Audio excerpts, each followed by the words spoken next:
Building a basketball super team is not a matter of simply accumulating talent.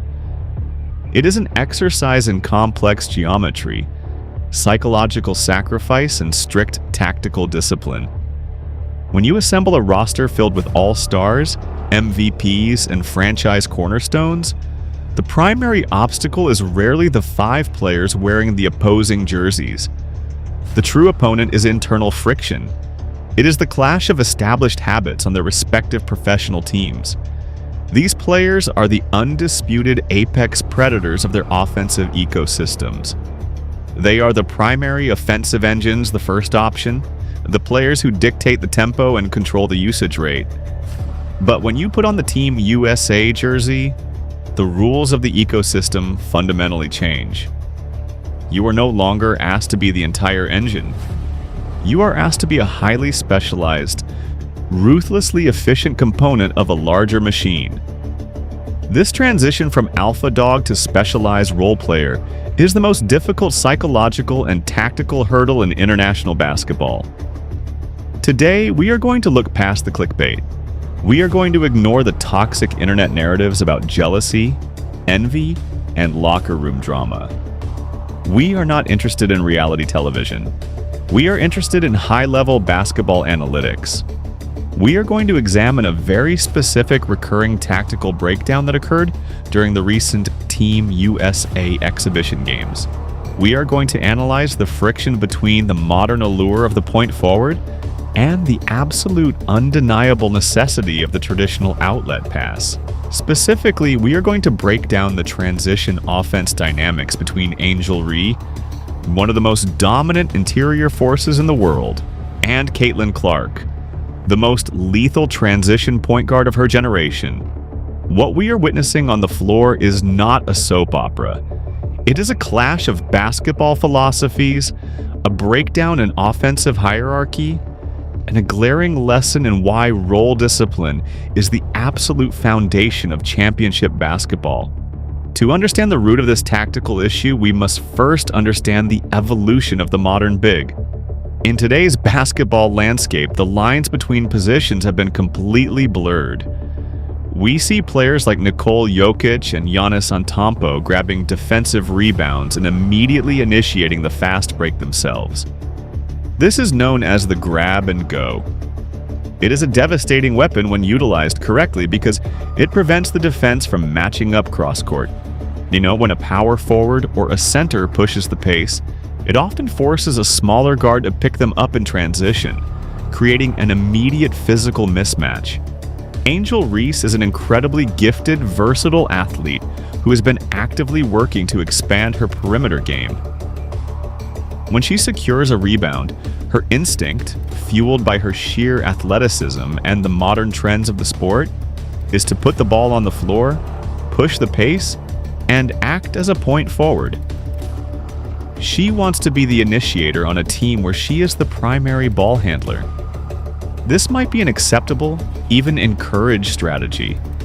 But Team USA is not a normal team, and the player standing 3 feet away from her asking for the outlet pass is not a normal point guard. Angel Reese grabs the board. Damn, says Caitlin, get the out my way.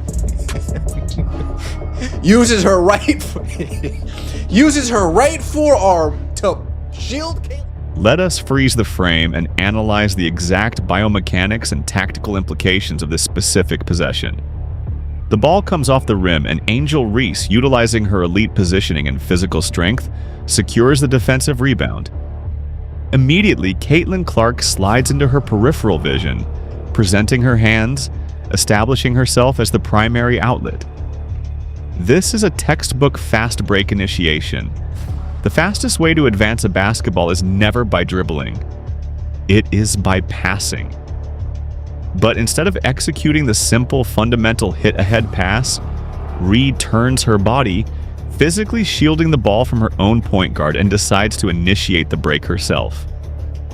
From a purely analytical standpoint, this is a catastrophic tactical error. And when a big like Reed pushes the ball against a set or retreating international defense, the defensive stress level remains relatively low.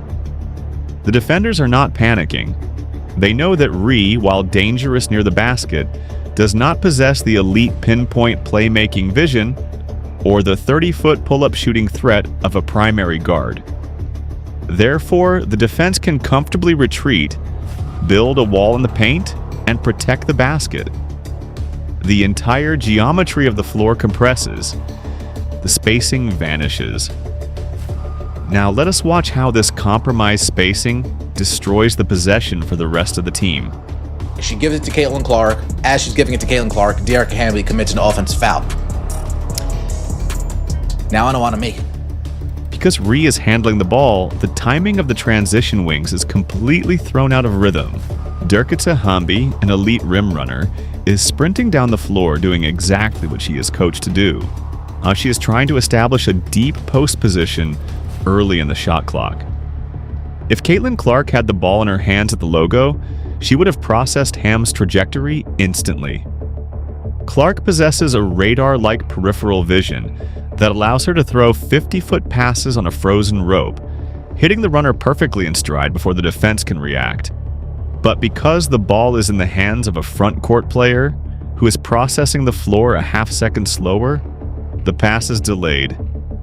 Hamby arrives at her spot, the pass doesn't come in time. The defense recovers, and in her frustration and desperation to maintain her positional leverage, Hamby commits an entirely avoidable offensive foul. The possession ends in a turnover. This is not the result of bad intentions. It is the mathematical result of bad offensive hierarchy. To truly grasp how much offensive potential is being wasted in these moments, we have to look at the alternative reality. We have to look at what happens when the tactical discipline is maintained, when egos are set aside, and when the absolute optimal basketball play is executed. It's crazy. The worst part of all of this is that if Angel Reese just actually gave her the ball, things like this would be happening to her. She puts her hands up, and guess what? Caitlin gives it back to her. This is the exact same personnel, but with the roles correctly aligned. Notice the difference in the defensive reaction. The moment Caitlin Clark receives the ball in the backcourt, the entire opposing team goes into a state of tactical emergency. Because Clark is a legitimate threat to pull up and drain a three-pointer from 35 feet, the point of attack defender must extend their coverage well beyond the three-point line. They cannot retreat into the paint. This simple. An undeniable gravitational pull stretches the defense to its absolute breaking point. And who is the biggest beneficiary of a stretched, panicked defense? The bigs who are willing to run the floor. In this clip, Clark immediately recognizes the defensive shift, looks up the court, and delivers a perfectly weighted pass directly into the shooting pocket of her teammate for an effortless finish. The tragic irony of this entire situation is that Angel Ree is theoretically the perfect pick and roll and transition partner for Caitlin Clark. They do not possess conflicting skill sets. They possess incredibly synergistic skill sets. Clark is the ultimate offensive initiator, a player who manipulates defenses with her eyes and her passing velocity. Ree is the ultimate finisher, a relentless physical force who thrives on catching the ball in motion and finishing through contact. We have seen this synergy work flawlessly in the past. We do not need to speak in hypotheticals. This right over here, we could go back 2 years, rookie season, in the All-Star game. Caitlin Clark, Angel Reese running the floor together in the All-Star game. Boom. Attack the middle. There's Angel Reese. Defense collapses. Drop off. Angel Reese, bucket. I mean, Look at this footage from the All-Star game. This is the blueprint. This is the exact formula that should be terrifying the rest of the basketball world. Clark calls for the screen. Reese sets a hard legal pick and rolls aggressively to the rim. The defense, utterly terrified of Clark's perimeter shooting, commits 2 bodies to the ball handler. This is called a hard hedge or a blitz. By committing 2 defenders to Clark, the defense has fundamentally surrendered the possession. Clark remains incredibly poised, reads the blitz, and simply drops a soft, perfectly timed pocket pass to a rolling Angel Reese. Reese catches the ball in stride, attacks the completely unprotected rim, and gets an automatic bucket. It is basketball in its purest, most unguardable form. It requires no dribbling isolations, no forced hero ball, and no point-forward experiments. It relies entirely on drawing two defenders to the perimeter and punishing the numerical advantage in the paint. So why does the breakdown happen? Why does a player like Reese, who can so easily dominate by simply running the floor and catching passes from a generational playmaker, feel the need to hijack the transition offense? This brings us to the most critical aspect of national team basketball: coaching and accountability.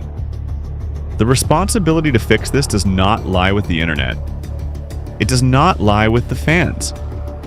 It lies squarely on the shoulders of the coaching staff, like specifically head coach Carl Lawson.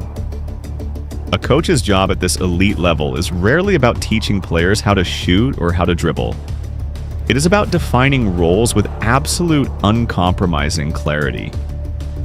Lawson must pull these players into the film room, turn off the outside noise, and show them the raw, undeniable data.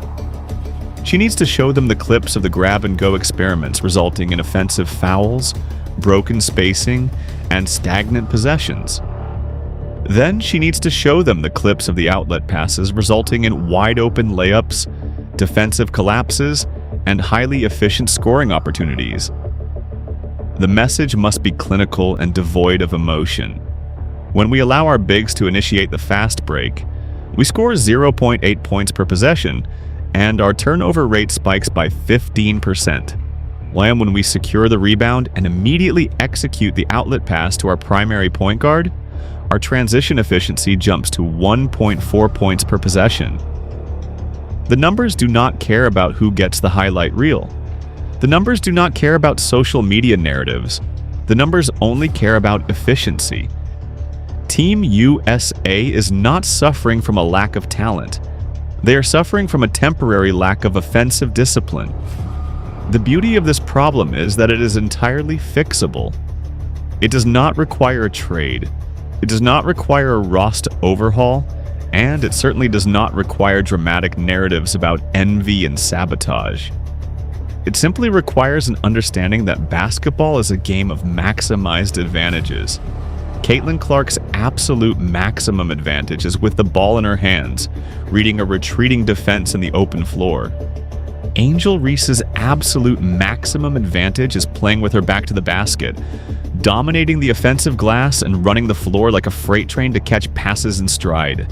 If this team can establish that hierarchy, if they can convince every single player on the roster that the name on the front of the jersey is infinitely more important than the stat line on the back, they will not just win, they will revolutionize the way international basketball is played.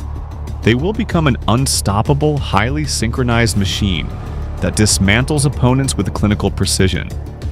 But if they continue to blur the lines of their responsibilities, if they allow the allure of the point forward to override the fundamental necessity of the elite point guard, they will continue to make the game infinitely harder than it needs to be. The choice is entirely theirs, and the entire basketball world is watching to see which path they choose to take. Mistakes that you guys made was something that Puerto Rico was doing, or were some of them also a little self-inflicted? I think it was mostly self-inflicted. I thought we missed some defensive coverages, and then I think especially with how much we fouled too, it really limits us, especially in transition when we want to play fast. And, it's hard to push, especially off of the fade free throws or sitting in the post. It was obviously a big win by a large margin for Team USA, but what can you say about what you saw about Team Puerto Rico tonight? Yeah, I thought they played with a lot of fire. I thought they were aggressive. I thought the crowd was incredible. Their fans were great, so it's a really fun environment to play. It wasn't the best game offensively for you guys. What would you like to improve upon Italy coming up next? Yeah, I think taking care of the ball is probably going to be our main focus. I think we could have moved the ball a little bit better. I don't know how many assists we had, but I thought we could have probably passed the ball a little bit better. I think about these games, the paint was really long, and we want to get easy finishes at the rim, but I think also getting the paint, we'll be ready to kick it out. I think that's what we do over there. And would you say that it was due to Puerto Rico's defense or just offense not I think falling? Puerto Rico did a great job, but also I think we could be better offensively. Kara talked.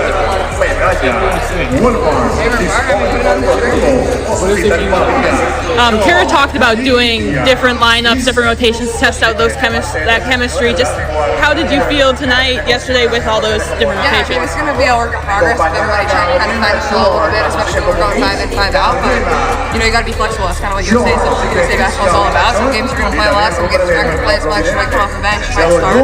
So you got to be ready when your number's called. I think everybody's done a good job of that. And, I mean, we don't even know the starting lineup. We're in the locker room before the game. So you just get ready and go out and play. Good?